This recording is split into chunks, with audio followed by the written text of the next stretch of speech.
فقر پایین خانواده را به داشتهای خشتپزی کشانده است. بیش از 1 ماه می شود که 2 پسر و 2 دخترش مصروف کارهای شاق هستند. مسئول این خانواده می گوید که به دلیل بیکاری همراه با خانوادهش دست به کارهای شاق می زند. والا چگونه خوزاری است که اما قمیه کنیم که مالیات هم خرج خانه هم نمیشه کار کنه دیگه.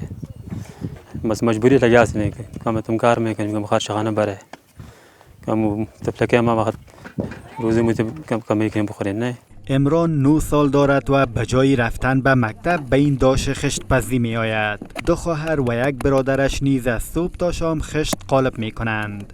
5 عضو این خانواده در یک روز 1500 خشت آماده می کنند و در کل درآمدشان به کمتر از 500 افغانی می رسد.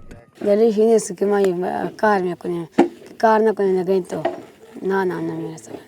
این مرد مسئولیت آوردن خانواده های کارگر از ننگرهار به کابل را دارد. می گوید که خانواده های کارگر را در هر 1000 خشت 350 افغانی می دهد و تا اکنون 70 خانواده را همراه با کودکانشان به اینجا آورده است.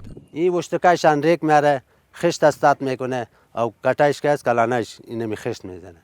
10 خانواده همراه با کودکانشان در این داشت‌های خشتپزی مصروف کار هستند. در هر داش خشتپزی گروهی از کودکان دست به کارهای شاق میزنند. دیگه تقریبا یو سلوویه کورونه دي د خښتې چای خامي او یو 50 شپېته نفره پکې همداسې د کورونو نه مسافر راغلي دي، ټول د جلال آباد دي، کورونو والا او بې کورونو. پس از سقوط نظام فقر و بیکاری در افغانستان گراف صعودی دارد. در این منطقه دیسبز 10 خانواده در داشت‌های خشتپزی مصروف کار هستند. بلند رفتن بهای زغالسنگ میزان درآمد کارگران در این داشت‌های خشتپزی را کاهش داده است.